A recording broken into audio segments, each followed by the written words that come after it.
All right, hey, what's up, guys? Coach Mac, Play Fast Football. Jumping on live tonight to talk a little bit about Week 8. What's going on in our season? What's going on in your season? What's going on in college football? Currently have a college game on TV right now that I'm paying attention to. Liberty is playing Western Kentucky, and I have a defensive player that plays for Liberty, so I'm trying to watch a little bit of that while I also jump on YouTube live. So um, we lost the game Friday night 31-28 on a really good 2-minute drive by the other team with about a minute and 30 seconds left. Took over at their own 20, drove the ball about 50 yards, and ended up kicking a 45 or a 46-yard field goal to win the game with no time on the clock. Um, one of those situations where obviously you don't come away with the win, but you live and you learn every time, and you kind of figure out coverages that you should have been playing or things that you wanted to play in a 2-minute drive, how you wanted to work those things inside of a 2-minute drive. Do you pressure? Do you play coverage? Trying to keep guys inside and in front, get guys on the ground. Missed a few tackles at times where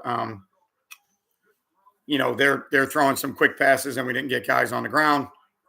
So those guys end up gaining some yards that help them get into field goal range. So, just a situation that I think you need to see. It's a non-district game.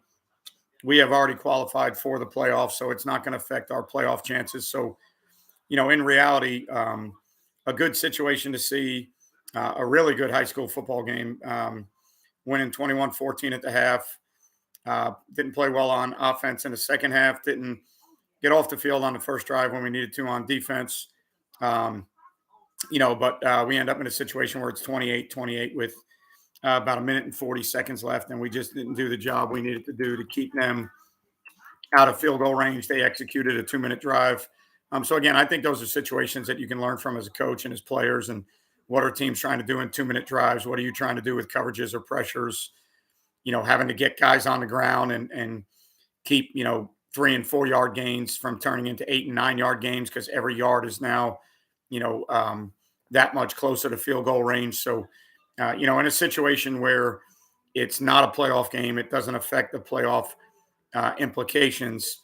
All in all, when you lose a game, you have to be able to learn from that. So to be in close games like that, to be in situations where it comes down to situational football, 2-minute drives, all kind of deals like that are only going to be good for you in the long run. So it was good for us to see that, good for us to go through that. And then you're trying to, live and learn as a coach, and then coach your players about situational football. So, again,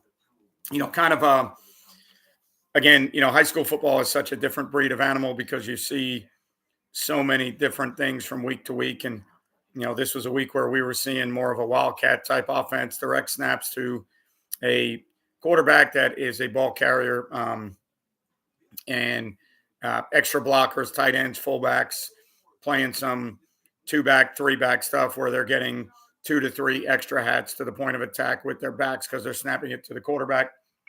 So, sometimes, in football, it's about matchups. It's about things that you're doing. So, again, I've said it last couple times we've been on the channel. We're very small on defense. We're very small up front. We're constantly trying to occupy gaps to keep people off of our linebackers because we don't make a lot of, in our tight front, we don't make a ton of plays with our D linemen. So that's one thing that we're working on is when we are getting some solo blocks, those guys have got to be able to get off some blocks and make some plays. So looking at the stat line, looking at what we do as a coach, that's all you can do is analyze stuff. And, when you look at our stat lines, our sacks, our tackles for losses, all of those things are coming from the linebacker level. So we're not getting, enough play from the D-line level. Now, when you're playing tight front and you're playing 4 eyes, a lot of the times the ball's being pushed outside of them. They're running theories to get the ball C-gap and wider. So, it's not really sometimes, depending on your personnel, it's not the greatest front for defensive linemen to make a ton of plays. But what we're trying to get our defensive linemen to recognize is when they are being solo blocked, when they do get a down block from a tackle or they get some pin pull schemes, and now the guard's pulling outside, and you've got your primary gap taken care of, so you've got the B gap taken care of, and now the ball's matriculating outside. We've got to be able to play with our hands. We've got to be able to strike. We've got to be able to get off blocks and create extra numbers, so that we're not always, playing everything from the second level, right? We've got to generate plays at the D line somehow. So, that's one of the things we're working on now. Obviously, when you're looking at things like that, if you are undersized or, maybe not as talented at the D line level, you've got to move a little bit. You've got to try and create ways to make negatives. So for us, a lot of times it's pressures, it's 5-man pressures, 6-man pressures, a lot of zone pressures. With the movement, trying to create negatives, tackles for losses. But the thing with movements and pressures are, there's times where you move and pressure into good things, and then there's times when you move and pressure out of good things. So, that can't always be the answer every down either. So, for us, it's kind of trying to find a way to get our D linemen a little bit more involved in what we're doing. Trying to find a way to get our D linemen a little bit more active, being able to get off solo blocks. We certainly see enough schemes where we get solo blocked. A lot of gap schools or gap teams will block down on the 4-eye, the nose, and block the center back on a 4-eye if they don't like their tackle hinging and they're trying to run, counter power, stuff like that. Some teams will block back on the 4-eye and pull the tackle. So, in those situations, one of the things that you got to talk to D lineman about is if you're creating or you're using a front that creates a lot of solo blocks, at some point you're going to have to win with your D lineman versus those solo blocks, because you can't rely on constantly making plays from the second and third level. So, the way we play, a lot of our fits are coming from the second and third level. We play mostly 3-high stuff with, a hybrid safety linebacker running that kind of middle safety spot. And a lot of our fits, especially when we play teams that are 21 personnel, teams that are 2-back, 3-back, a team like we played this Friday night, that was direct snap, creating extra hats.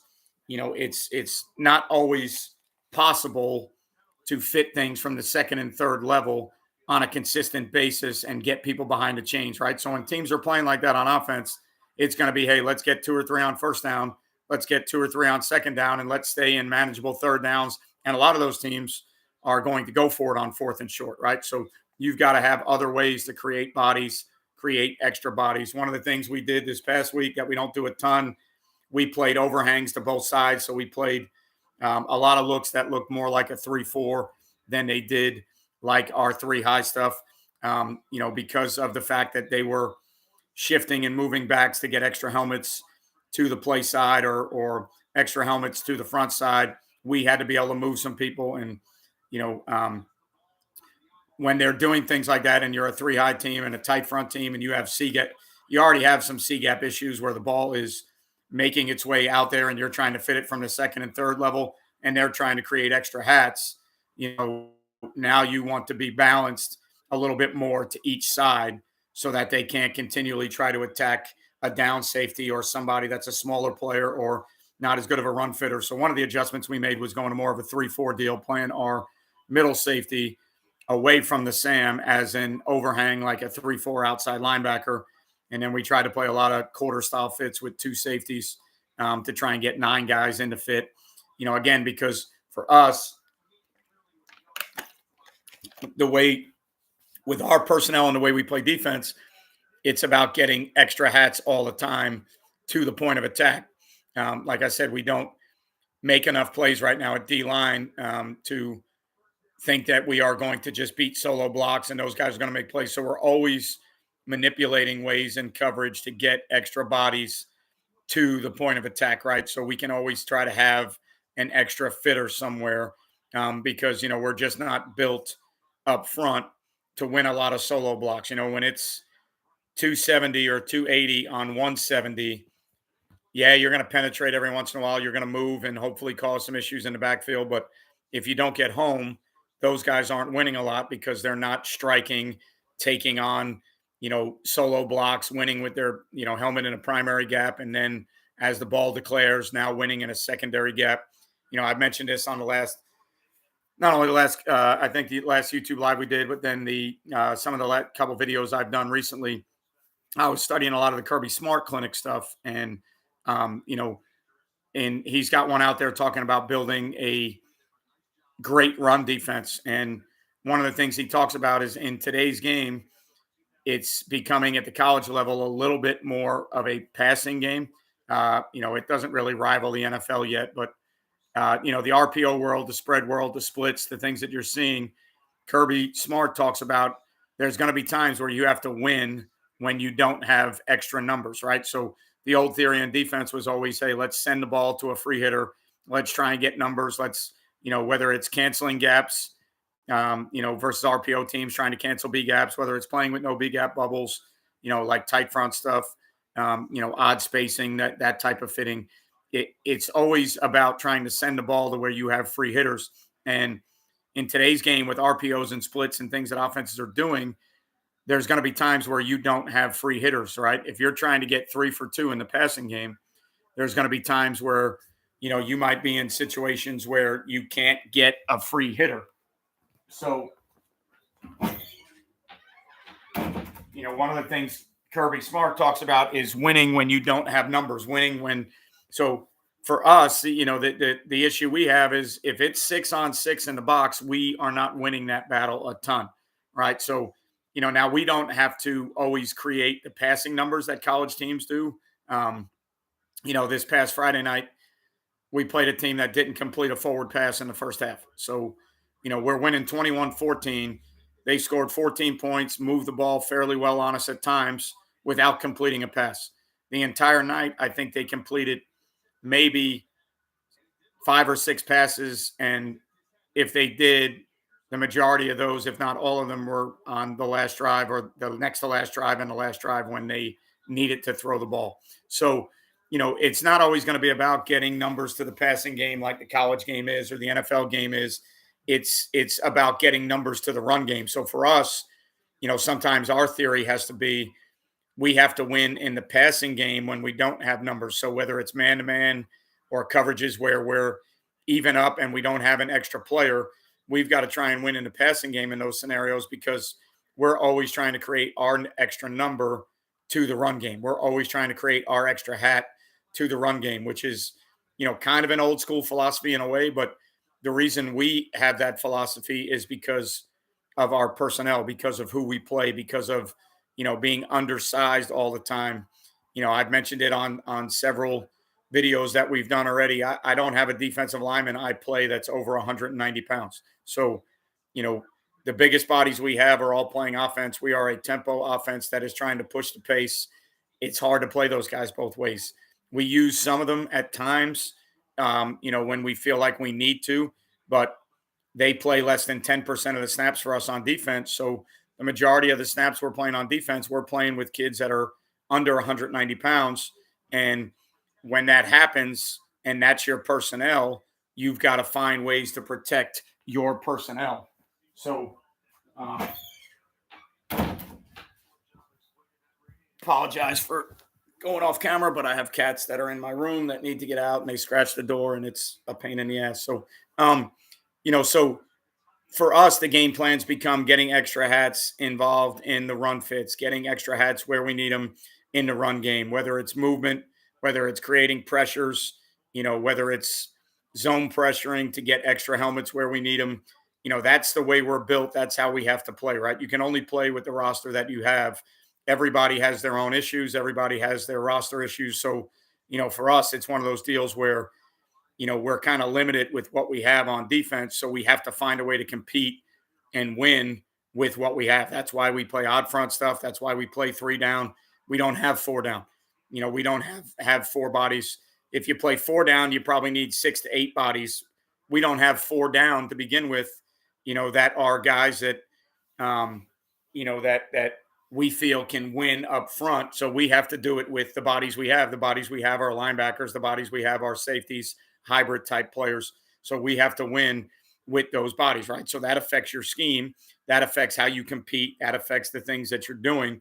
So, within our game plans, it's always about manipulating coverages to get extra players into the fit, to get extra players around the box so that, we can, if we can't win one-on-one blocks, then we have to create an extra helmet somewhere so that we can send the ball to somebody who is a free hitter, right? That theory's been around forever. Spill teams, teams that try to get the ball, deny vertical entry. So, we're all about taking away B gaps, tight front, no bubbles, trying to deny vertical entry almost by alignment, and then getting our linebackers, safeties, and second and third level guys to fit those runs, right? So there's going to be matchups for you where you really don't match up that well. We are not as much of a personnel match team because our roster is what it is. We don't really have the bodies to go to match that personnel. The only way we could match big personnel would be to play our offensive linemen. And the way we play football on offense, that's really not good for us complementary wise, because now we're going to have to play really good defense and limit people to 14 or 17 points because we're not going to be able to score as many points, because the same issue we have on defense is the same issue we have on offense. Our biggest, best bodies that are playing, we don't have a lot of bodies behind that. So if any of those guys are gassed or tired or injured, now the next body going in, it's going to be hard to move the football with the next body going in if he's trying to play O-line at 170 pounds or 180 pounds, right? So, for us, our theory is odd front football, three high, hybrid linebackers, safeties, getting extra hats where we need to get them so that we can leave our offensive lineman body types on offense. And now we're hoping that our offense can score enough points that if we can create a turnover, get a couple, turnovers on downs, however you look at it, if we can get the offense off the field a few times a game, that's how we have to win games, right? So, it's all about complementary football. It's all about trying to win games, how you need to win games. And for us, that theory is trying to, find ways for us to win on defense with the bodies that we have so we don't have to borrow, offensive guys that are trying to play up tempo. They're getting more snaps. They're trying to line up quickly. You don't want to gas your own lineman out if you're trying to play that style. And as a defensive guy, I've been on staffs where guys will bitch about, well, they have the bigger players, the better players, the fastest players, and they're making us play with these players. Well, that's all well and good during practice if you want to bitch about it. But when it comes to a game, I want the offense to have as many good players as they can. I want the offense to have an advantage to score points, because if the offense scores points, it makes our job easier to win games, right? So, you know, it's kind of a double-edged sword. You can bitch about it and go, well, if we had these bodies, or if we had that receiver playing safety, or if we had that running back playing linebacker, we'd be better on defense. Okay, well, if we're going to do that, then we better be good enough on defense that we don't give up any points, or we don't give up, a lot of points, because now we're not going to score as many points because we're taking away from what the offense does, right? So that's the nature of the beast in high school. It's always going to be about complementary football. It's always going to be about what bodies do you have, what bodies do you use. We have some personnel groupings that we try to use to use our best bodies. Offense does the same thing. They grab some of our linebackers when they need to. They grab our middle safety when they need to, because you're always trying to find ways to personnel your way into competitive situations, right? You got to win by any means possible. You have to win games, especially the district games and the ones that have big time playoff implications. You have to win those games however you can, right? But on an everyday down in, down out basis, that's really not a great way to go about how you're trying to win games. If you had to do that and you had to play guys both ways, then your philosophy should change. You can't be, if you're using linemen both ways, you can't really be a gas tempo team. You can't really be a balls to the wall tempo team. You probably got to slow things down a little bit. You probably got to limit possessions for the other team. So that's where, with your roster, that's where, philosophy kind of blends itself in to where, offensive coordinator, defensive coordinator, head coach, special teams, you all need to be on the same page with how you win games with your roster, right? And then you need to figure out, like, all right, so with the bodies we have or with who we're playing, how are we going to win this game in all three phases? How is each phase of the game going to help each other win based on the game plan, the philosophy, and what we're trying to do, right? So for us, when we are playing these bigger teams that are using 2 and 3 back personnel, we've got to have some adjustments and some wrinkles to what we do from our 3 high stuff so that we can find a way to compete in those games. Now, the issue is, oh, thank you, Britton. Appreciate it. The issue with that is when you work on what your base defense is and your base defensive philosophy is. So, like as a type 3 high team, we spend a majority of our time in split field coverages. We spend a majority of our time fitting things from our 3 high scenarios, right? So, when you get later in the season, you want to be careful with the adjustments you're making because you'd like your kids. You spent all this time in your base structure, fitting runs from a base structure, playing coverages from a base structure. You want to stay away from increasingly different game plans and adjustments because now it's kind of counterintuitive. If I've spent 6 months working on this style of football, push comes to shove, I'd like to play that style of football because that's what that's what the kids know, right? I never want to put the kids in a situation where, and I've done it a bunch of times in my career. I did it once this season that, you kind of regret. It's like, okay, we go in thinking that we can't compete with our stuff. We go in thinking that we can't compete playing defense the way we play against the opponent we're playing. So we make some wrinkles and adjustments, and then we end up playing something that the kids have only played for 3 days.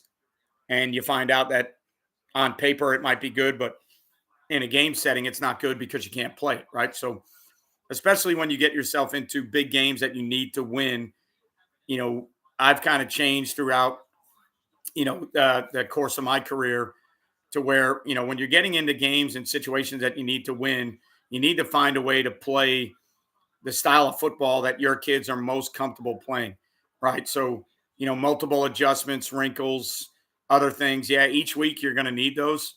But the more and more you put in, now your kids are playing new things that you haven't worked on.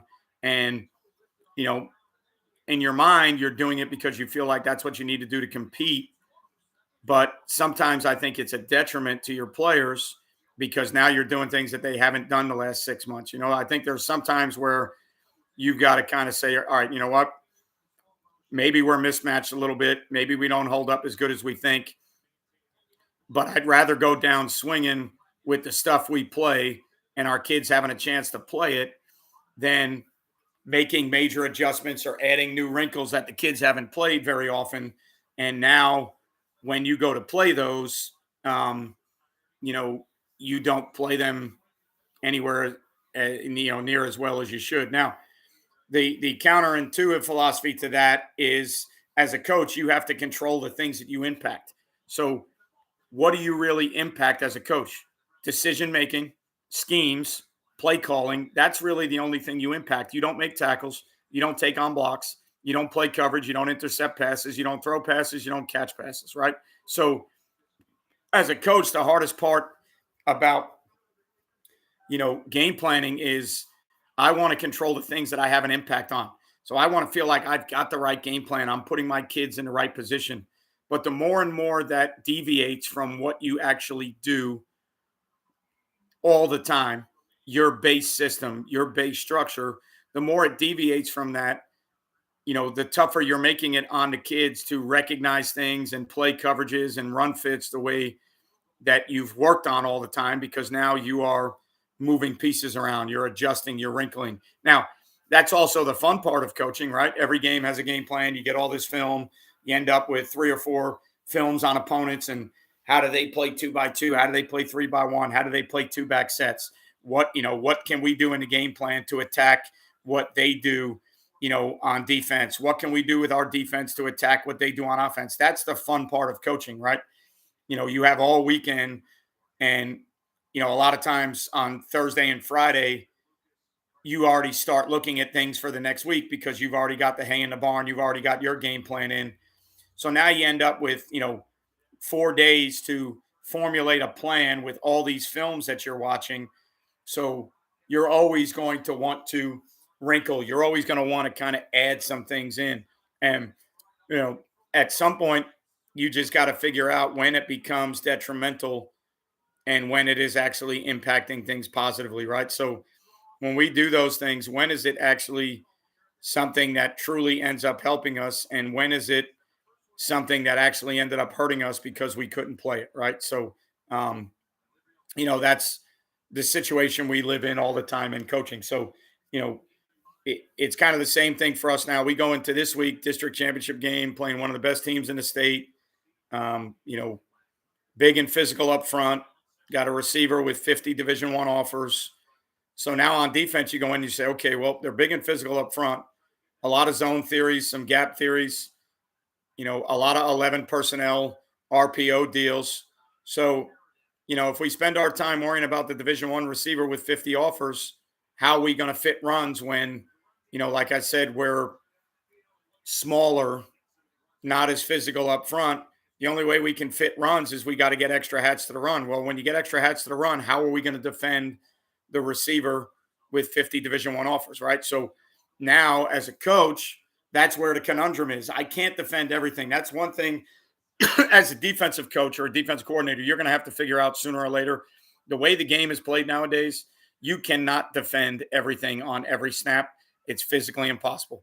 You have to pick and choose where you want to be strong, where you want to be, where you want to be or need to be a little bit weaker. And then you've got to make the offense expose the weakness, and you've got to end up winning in your strengths, right? So I try to talk to our kids all the time about, all right, hey, look, if we're going to play structures that are fitting runs and trying to get extra hats to the run, somebody in coverage is going to have to win, right?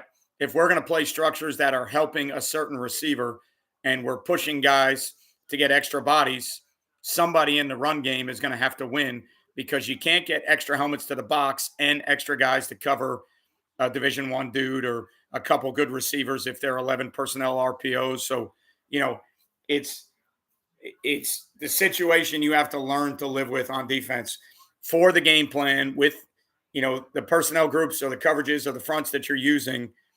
When and where are we using each one? What are we trying to take away and accomplish when we do that, so that we make sure that we win in the areas we're trying to take things away, and we force them on each call, drive, series. We force them to beat us in the areas, all right, that we know that we have weaknesses in. They have to find them, they have to exploit them. We can't lose in the situations. If you're trying to get extra hats to the box and you are now leaving yourself a little bit vulnerable to good receivers, well, you can't lose in the run game in that situation, because you're probably going to lose a little bit in coverage if those receivers are that good and you're short and you're not getting extra bodies in coverage. If you're going to put extra bodies in coverage and you're going to try and help your guys, by putting extra bodies to a 2 receiver side or a 3 receiver side, well, now you're going to be short in the run game. You're going to have to make sure you win in the run game. And, now when you're playing extra bodies to coverage, you're going to be a little bit weaker against the run. So you have to be able to win in the structures that are a little bit weaker. Otherwise, you can't play those theories, right? You can't get extra guys to the run and get beat in the run. You can't get extra guys to the pass and get beat in the pass. You have to hold up in the areas that you're trying to hold up and be really strong in. And then you have to be good enough in the areas that you're weak in and make them exploit those areas and make them beat you that way. It's like trying to make people play left-handed, but it's drive by drive, series by series, call by call, right? So there's times where you have a full game plan in that says, look, they're going to throw the ball. All right. We're going to force them to run the ball, and we're going to make them beat us running the football. Right. So if the other team is dominant in one phase or the other, and the game plan is take that phase away and make them play left-handed, all right, that's a little bit different scenario. If you're playing somebody that is very good and very physical running the ball, but they also RPO on almost every snap and they can throw it, and they have people that, are extremely dangerous when they throw it, that makes it a little bit more difficult to play that style of game plan, right? It's hard to get everything where you need it on every single snap. So you're going to be short somewhere. And that's the cat and mouse game. That's the chess game. That's the down and distance game. That's the tendency game. That's the momentum game. Where are we in the game? What's the momentum of the game?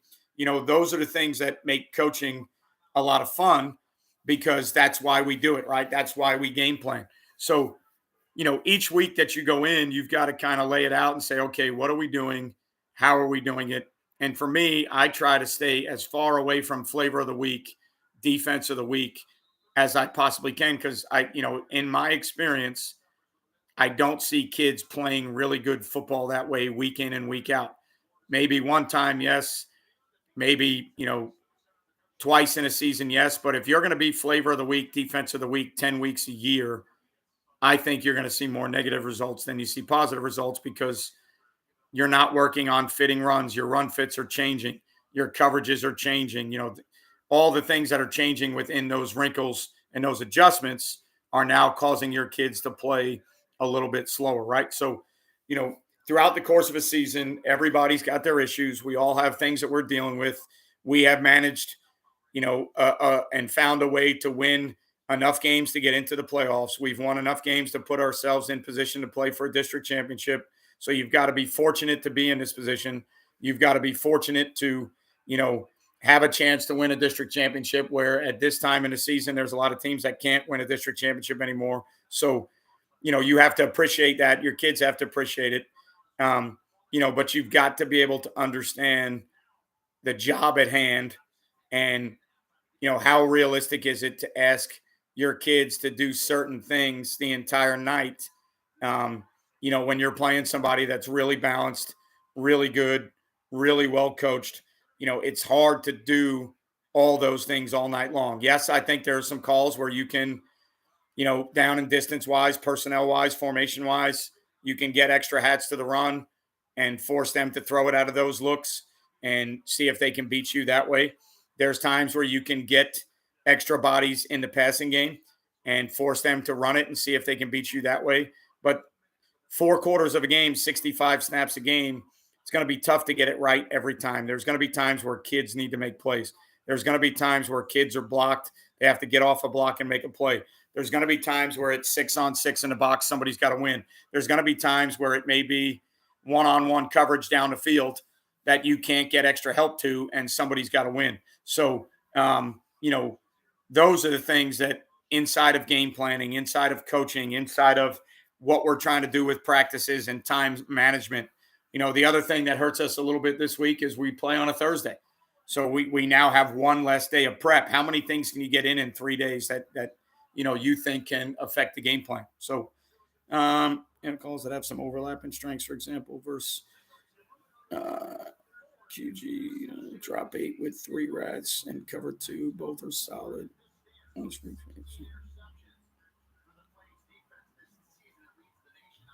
right. So if it's quick game and you're dropping 8, is that cover 0? So 0 with 3 underneath rat players and cover 2 are both solids. To me, it would be, what are they doing in quick game? Can we hold up in 0? Are we playing it soft man, press man? Are they throwing access throws? Are they throwing RPOs or things that, obviously if you're playing man coverage with extra rat players, you feel like you're kind of defending RPOs. The RPOs end up becoming man philosophies. So they're going to have man-to-man beaters in instead of just your RPOs that take advantage of open windows based on guys having run fit, pass drop, issues and contradictions and, conflicts that they have to worry about. So anytime you're playing man deals, you should be a little bit better in that. But, now you might have a little bit lighter box. Can you hold up in the run game? Cover 2 is always a really good way to affect quick game.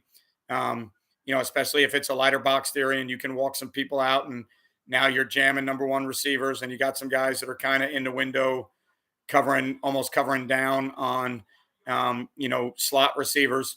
But now again, you've got a light box and, a lot of times in cover 2 to the field side, especially in high school with our hash marks, those guys really aren't going to be involved in run fits at all. So now you've got to be able to handle the run. So, to me, it would be 50-50 would be a beautiful world, obviously, because it's a great changeup. The other thing you got to look at when you when you talk about game plans, like I try to explain to our kids all the time, we base out a tight front. We base out a three high. That's what we do. We have to be able to play four down. We have to be able to play other coverage structures and, different boxes, because if they know, in today's game with coaches, players, film, if they know where you are on every snap, even though you're moving a little bit and it's not the same picture post snap all the time. If they know where you are 90% of the time, I think you're going to get in trouble. Like if you do one thing all the time, you're going to get your ass killed, right? That also is a comment that Kirby Smart makes in his clinics. It's like if they know where you're at all the time, you're going to get your ass killed. So, you know, like when we use our hot pressures, when we send six and play 2 under 3 deep, there's a time and a place for that. It can't be the only thing you do. If it's the only thing you do, you're going to get your ass killed. Last week, I did a video on changing up some coverages behind 6-man deals, because if your 6-man deals were hot pressures all the time, if you live only in that world, eventually you're going to get max protection and they're going to figure out a way to block the pressure and get time for the quarterback to throw the ball into windows that are, a lot larger because you have less bodies in coverage. If your changeup is man, well, now there's going to be times where you got to get guys on the ground. You got to hold up in man coverage. If your changeup is like peel stuff with a free safety, whatever it is, you got to carry changeups, and you just got to be smart with week to week when you're using them and down and distance and tendencies, because, one thing on defense is if they know where you are, offenses are going to kick your ass. They're too good nowadays. The coaching's too good. Film is too good. If they know where you are, they're going to scheme that up, and they're going to put you in a lot of situations that are not great for what you do. So the more you can move, play different fronts, have different box pictures, the more you do that, the better it is that you're protecting your players. So if I was playing 0 with 3 underneath rats to help me with mesh and crossers and shallows and screens, because I'm playing 0, maybe I feel like that's a better way to fit runs, because I have 3 rat players that are playing with vision on the quarterback and they're not chasing men all over the place. So, if that's your theory, then I think you also need to carry some type of 2 deep, 3 deep, split field, some type of coverage that is different than that, because if you're in that coverage all the time, you're going to get your ass killed. So, defensively becomes same thing as offense. Like if the quarterback launches the ball from the same point all the time, eventually he's going to get his ass blown up. You got to change the launch point. You got to change the timing mechanics. Ball's got to come out quick. You got to understand rhythm passing, but at the same time, you got to be able to drop back and get it down the field. So, it's both sides of the ball, right? It's what we do in all 3 phases. If your punt protection is the same every single time, eventually after 8 films, people are going to figure that out, and they're going to find ways to get home on your punt stuff. So, in the game we played today, with the amount of film there is out there and the amount of time coaches are spending watching film on huddle, and you have to have change up. You have to have wrinkles. You have to have other things that you do, because, if teams understand how you play certain things, then they're going to figure out ways to game plan to beat it. Base rules for us, we match coverage into the boundary in our 3 high stuff. And one of the reasons we do that is because we always leave an overhang or an extra player to the field. So for us, we are always 3 for 2 to the single side. We are almost never, and this year probably 95% of the time, we're 3 for 2 to the single. We are almost never 2 for 2 to the single side. I don't like the run fits. I don't like the run support from that side. I don't like corners. I don't have corners that are going to win one-on-one battles to a single. I think that's where offenses want to go. When teams put trips into the boundary, I don't think there's enough teams that are good enough with spacing concepts and things that they can do into the boundary in the passing game to beat you. So we're not a field defense. If formation is into the sideline or formation is into the boundary, we don't check. We don't check like a field defense. most of your field defenses, if they got formation to the sideline, they would have to make some type of check. In the old days, it was always cover three.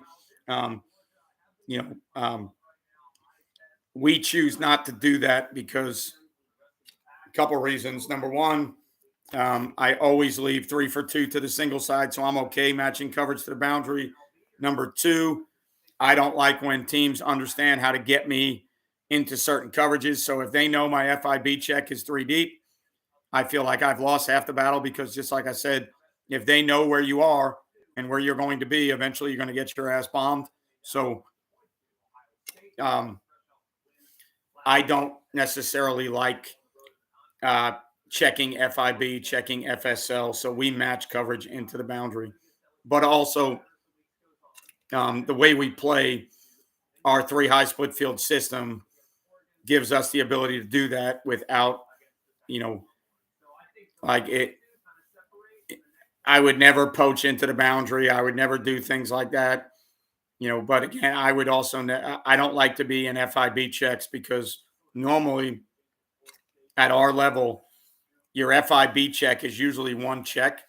So once a team figures out what your FIB check is, I think that's a way, I know a lot of coaches, my head coach is one of them. If you're a field defense and he figured out a way to get you into certain things FIB, his whole game plan is going to be FIB, and you're going to be in for a long night, because he's just going to, unless your dudes are that much better than his dudes, he's just going to manipulate everything to the FIB looks. And I just don't think that's a good way. It happens to us at times, and I can't stand it. I don't like when the offense really dictates to you how you play football.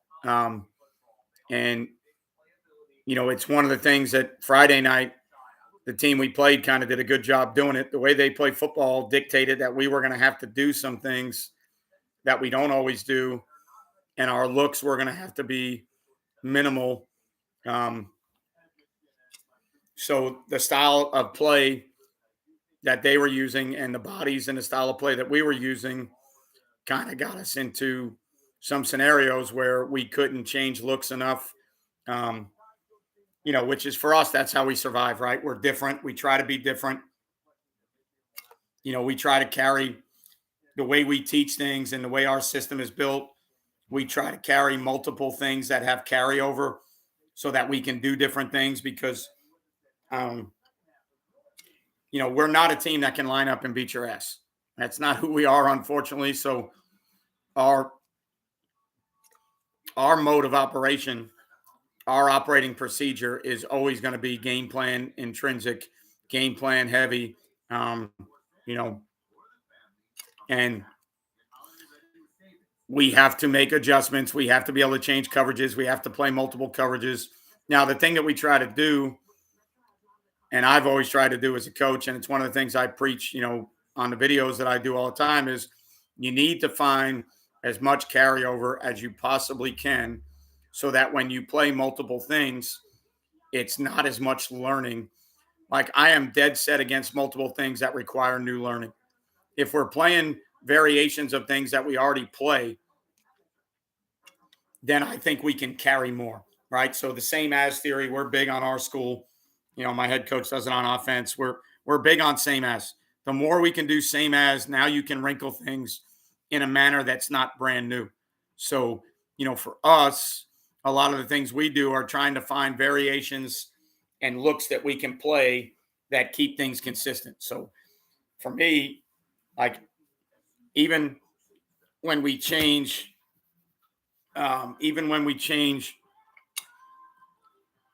structures, a lot of times when we play 4 down, we play it from 3 high, and we try to keep the fits as similar to odd spacing, B gap close fits as we can, because we want to present a different look for the offense, but we don't want our kids to have to fit things differently.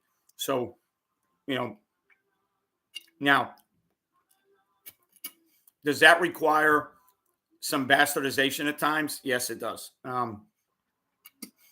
So for us, like in 4 down, does that require us having to move and stunt to cancel gaps out a lot of times? Yeah, it does.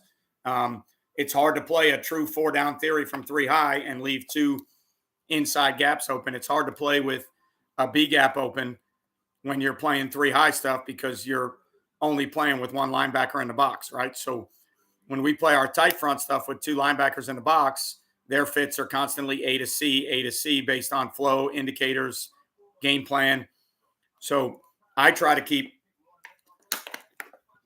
when we go to four down, I try to do things with the D line to cancel gaps out that make the backer in the box able to play, you know, a lot of times C gap to C gap, right? Because if I can leave one gap open that I can ask the backer in the box to handle, and then the other things have to be fit from the second and third level or the third level more so.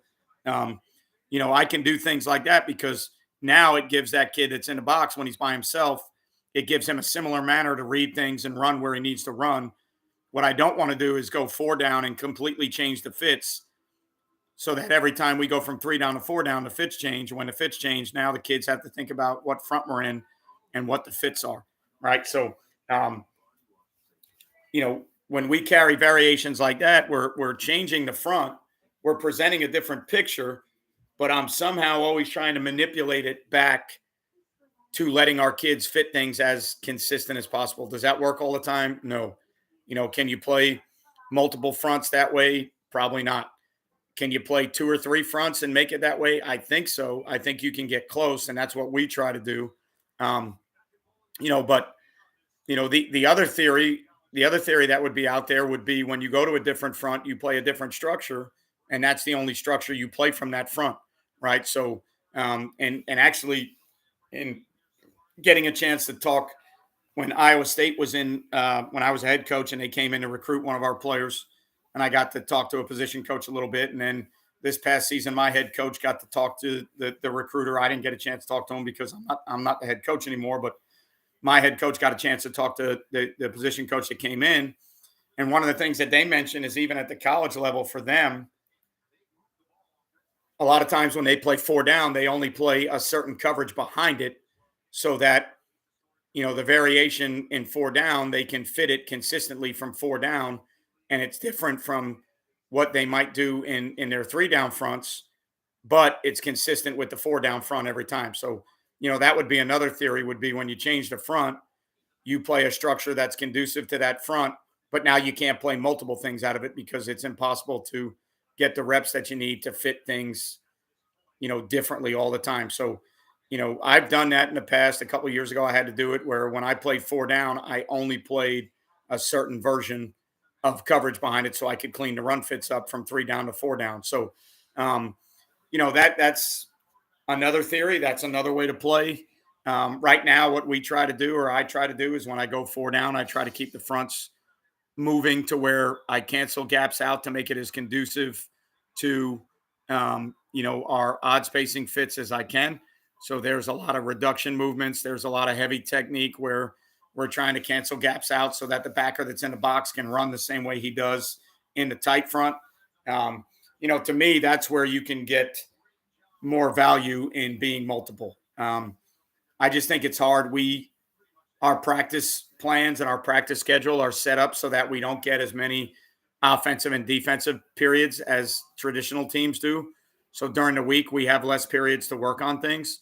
So if we want to be multiple, there has to be as much carryover as possible, simply because of the time involved with how much time we get in practice. So, that's another thing that I think people need to understand. Your game plans and what you're carrying has to be directly proportionate to the amount of time you get to practice.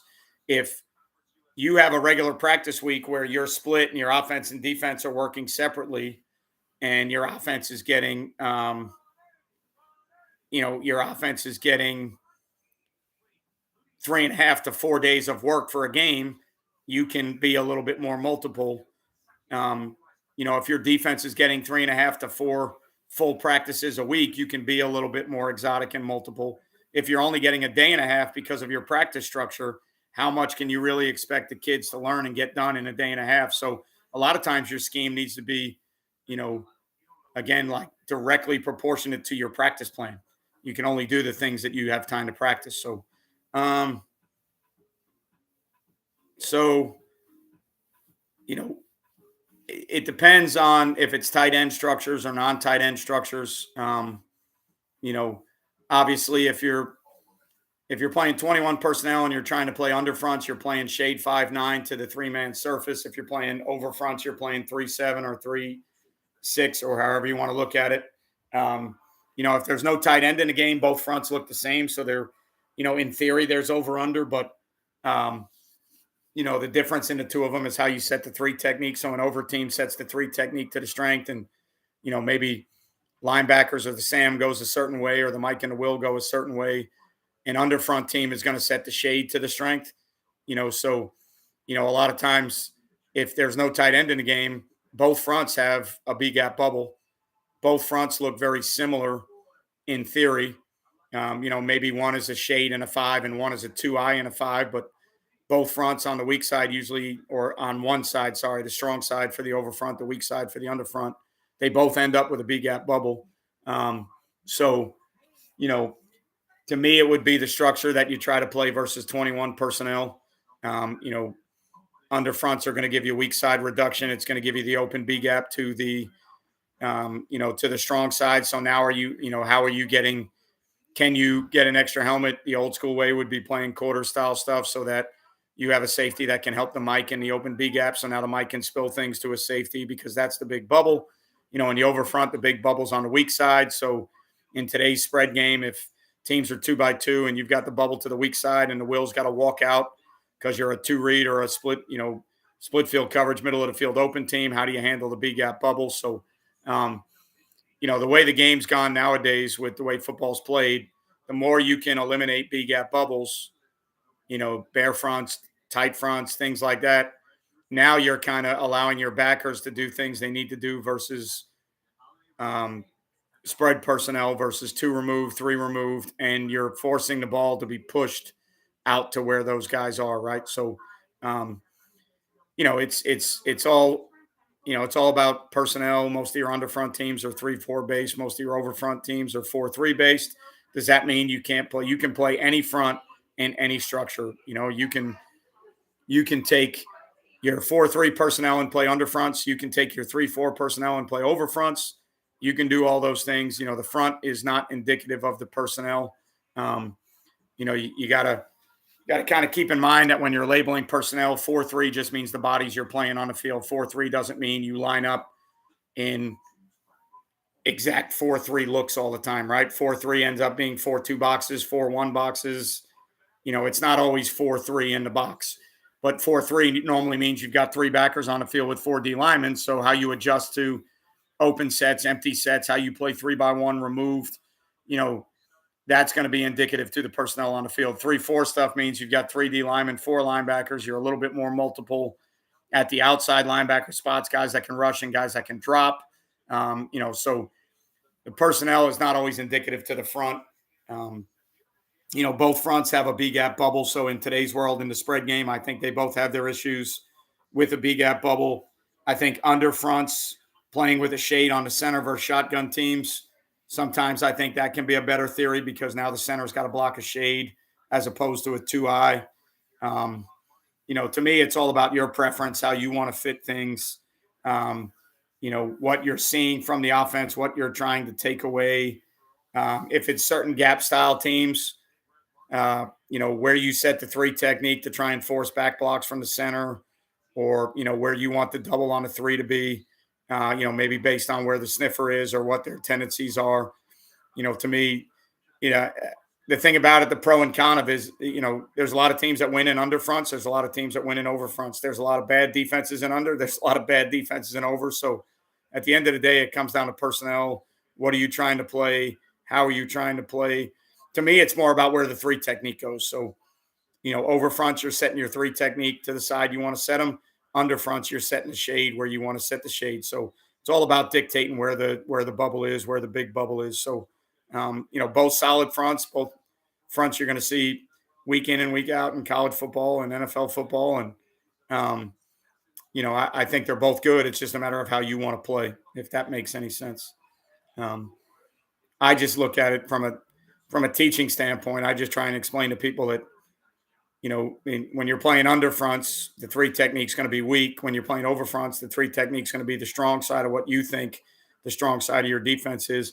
One of the reasons when I was calling offensive stuff, one of the reasons we played with more 10 and 20 personnel is I felt like it eliminated over and under fronts from our vocabulary. So if I don't play with a tight end, all those fronts end up looking the same because most of the time an under front team, if you're playing under the 10 personnel, the Sam walks, now that's an A shade 5 technique B gap bubble. When you play an over team, there's still going to be a B gap bubble. So to me, I felt like it limited some combinations for my O linemen. We never really had to work doubles on 5s and doubles on, our doubles were always on 3s and on nose guards and shades or 2-eye or whatever it may be, because, without a tight end in the game, a lot of times over and under look the same. So that was one of the theories that I had on offense. And again, you talk to different people about it. 3-man surfaces create issues for teams. To me, they created issues on offense because I had to have more doubles and more combinations that I had to work on. I had to identify front. It made it a little bit tougher to identify fronts when it's shade 5-9 reduction as opposed to shade 5 reduction. Now, shade 5 reduction and over front look pretty much the same. So that's one of the ways I always approached it when I was an offensive guy. But defensively, I think they're both sound. I think they're both really good fronts. I think they change how you fit some things, right? You got to know where the bubble is. You got to know which of your players are involved to the bubble side. You normally want to get extra help to the bubble side. So I think maybe your coverage structures change a little bit. Can you play under quarters? Yes. Can you play over quarters? Yes. Can you play, under cover 3? Yes. Over cover 3. You can do all the same things.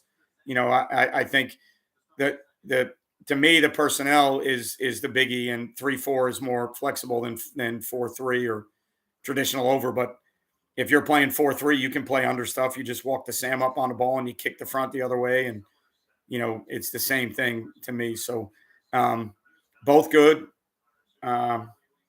Negatives are they both have B gap bubbles, the spread teams. So that's where you're going to get RPO. That's where you're going to get a lot of your theories in the spread tempo world. So, I think they both have similar issues. So, looking at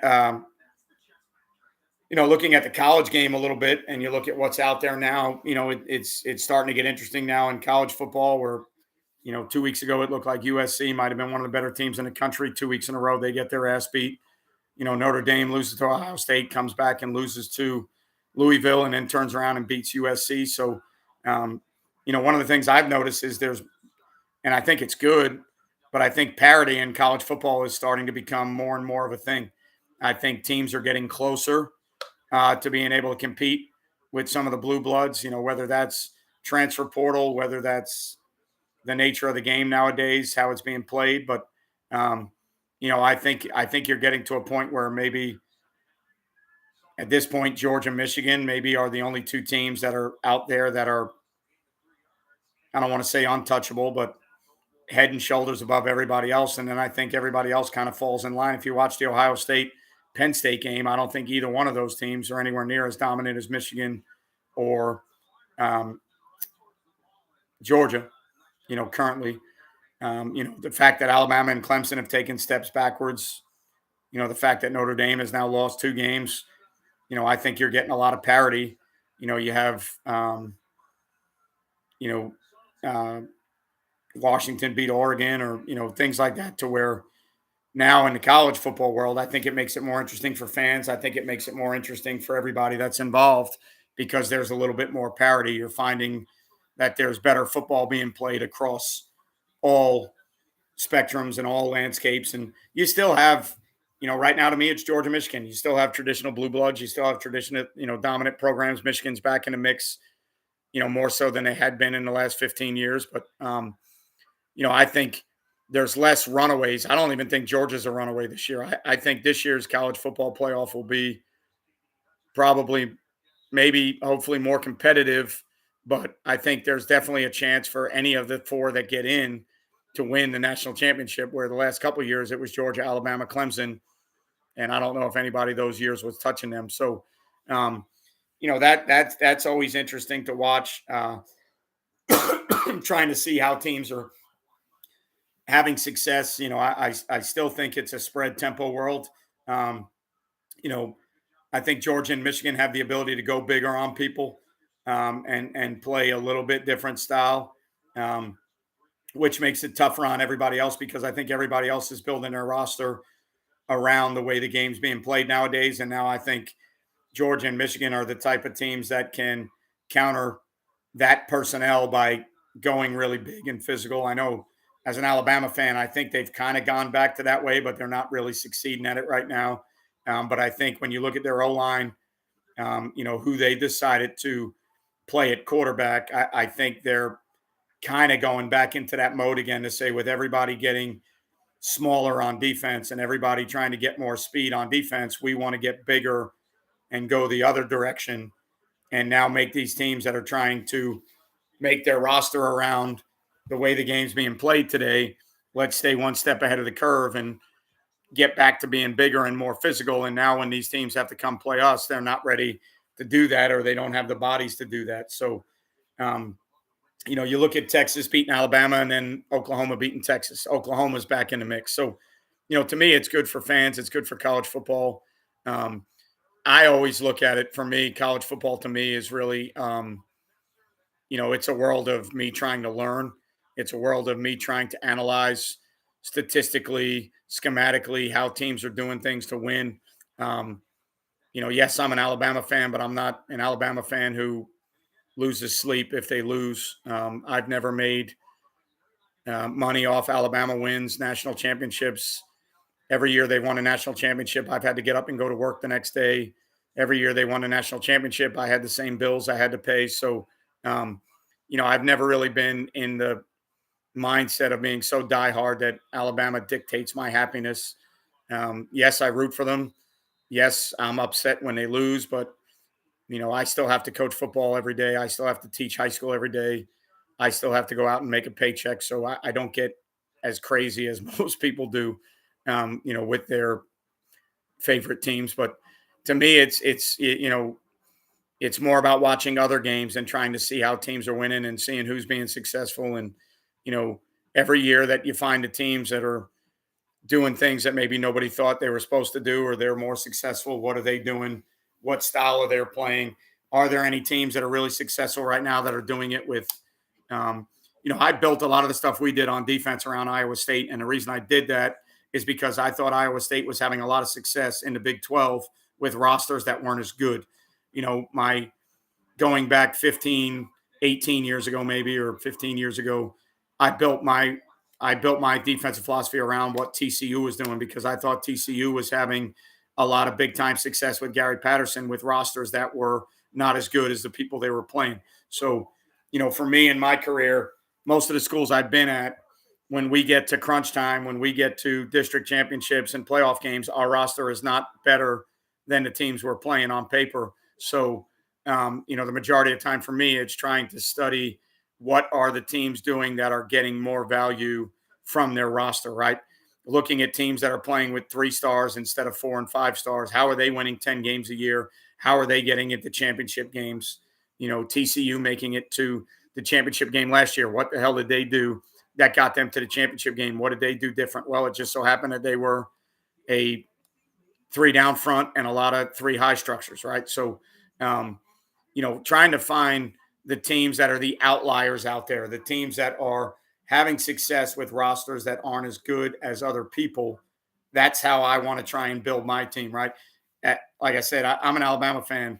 I don't know if I've ever intrinsically studied what Alabama does on defense, because I don't think I can play it at the schools I've been at. I don't think I have those bodies. I study a lot of Georgia stuff with Kirby Smart, but I study it more from a philosophy standpoint, and how they practice things and how they try to create negative plays. I study those things more than I study some of the exact structure of it, because, like he says, they're trying to win when they have 6-on-6 in the box. I can't win with 6-on-6 in the box. I don't have those guys. One of the things we're struggling with, I mentioned earlier in the video, having a defensive lineman that plays a primary gap and then is able to win in a secondary gap. That's how you win when the numbers are even in the box, right? So if you have a 3 technique that's a B gap player and he dominates the B gap, and then when run show inside the B gap, he's able to disengage and make plays in the A gap. That's how you win, 6-on-6 in the box. That's how you win in the run game. So, for me, it's about philosophically, schematically, how can I find people doing the things that I think we need to do in high school? And can I do those things with my players and my coaches, right? Can my staff get that done? Can we teach that? Um, so that's where the college football realm um, falls for me. That's what I'm looking at all the time. Outside of, right now I've got Liberty Western Kentucky on. I've got a defensive lineman playing at Liberty. That's a really good player. Has a chance to if not be invited to the combine, I think he's got a chance to get drafted. So, I'm going to watch that game because I have a player playing. So, when and where you watch college football, why you watch it, to me is up to you as a fan, as a coach, as a somebody with a growth mindset that's always trying to learn. But I think this year has been a great year of college football. I think you look at Tennessee and what they did last year and the success they had. And now this year, they're not matching that success. Well, they don't have the trigger man that they had last year. They don't have as many of the receivers as they had last year. So again, when you look at it schematically, Tennessee is not that much different than they were. They're still wide splits. They're still vertical choice passing game. They're still vertical run game, but they're not having anywhere near the success that they had last season. Why? Players have changed. They don't have the trigger man. They don't have the guy doing it. So a lot of times when you look at those schemes and you want to study them and say, man, last year Tennessee was everything on offense. Everybody wanted to look at what they were doing. And it's not that it was brand new. The Browl system and other systems have been wide splits, vertical choice passing game. That's been around for years. But anytime somebody beats Alabama, has success that they haven't had in the past, that's going to be the flavor of the week. That's going to be what people try to emulate. But I think in high school, we can't always emulate that. So I think you got to pick and choose, where you're doing those things. As we approach this time of the year, the other thing that I get excited about is the off season for me is, I don't want to say as exciting as in season. Obviously, there's no games. There's no adrenaline rush of games. There's no adrenaline rush of game plans and calling plays. But the off season to me is when I do a lot of my play fast work. I do a lot of my YouTube work. I do a lot of my clinic stuff, right? So I last year in the spring, I did a lot of online virtual clinics. 2 years ago before COVID, I hosted a live clinic. So not only attending clinics for me, but trying to put clinics together to get good coaches on to speak. Like that's the off season to me. That's wrinkling, learning schemes, learning different things, trying to learn things that I don't know enough about that, so this time of year to me, I know most people get bummed out because football's ending. To me, I don't get as bummed out. I get as bummed out not being able to coach games. I get as bummed out not being able to game plan and call plays. I don't get that bummed out about football being over because to me, it never really is over. The offseason to me is my growth. The offseason to me is my development. The offseason to me is my business model of what I want to do, with play fast stuff. I have more time to do things. I have more time to do virtual clinics. I have more time, to make videos. I have more time to study things. So, we're now getting into that standpoint now too, where depending on where you are in the country and what your playoff system is, some of you might be 1 week or 2 weeks away from the football season being over. As bummed out as that can be and as stressful as that can be, it's also, a positive thing because you have to understand that the offseason as a true football coach, somebody that loves ball, you love schemes, you love techniques, you love fundamentals. The offseason is your go-to. That's where you're doing well. You don't really learn that much in season. You don't get a chance to study a ton of ball in season. You're trying to survive, so the offseason for me is also another, opportunity to grow, get better, continue the business model. So I'm excited when the offseason comes around. But, been at it now for about an hour and 10 minutes. I appreciate everybody that's on. I appreciate everybody that made comments. I think the Meg F886 argument is a great argument. Always looking at how people discern different things. I think that's, a great situation there where why a certain, whether it's a plane, whether it's a car, an automobile, whatever it is, why one outperformed another when it seems like on paper one was a better vehicle. Um, those are great correlations to make. And that's what we're looking for in football and coaching all the time. We're looking for correlations, right? We're looking to find ways to teach kids. We're looking to find ways to make life a part of football, right? We're trying to find ways to build those things in and explain things and make it relative to life every day. So, anytime you can bring real life experiences into football, I think it makes it better for kids. So I appreciate all you guys being here. I appreciate your comments. I appreciate you guys following along. I appreciate everything you've done for me with Play Fast Football. Um, you know, Hopefully you guys are having a great year. Hopefully things are going well. Hopefully you've got some things maybe you want to talk about. One of these weeks coming up, some things that you do, some things that have been really good to you. And, we can all continue to get better, grow the game that we love, be involved in the game that we love, so that we can keep it moving forward. And as coaches, we can keep growing, keep the growth mindset. You're never too good. You never know enough. There's always something you can learn about. So the only way you can learn is you got to get out there and you got to talk to people. You got to study stuff. You got to get in conversations with people. So to me, I think this platform is the way to do that. So appreciate everything you guys do for me. Appreciate you guys following Play Fast. Remember, you won't play well until you play fast. I will catch all of you next time. Good luck this week, unless you're playing us.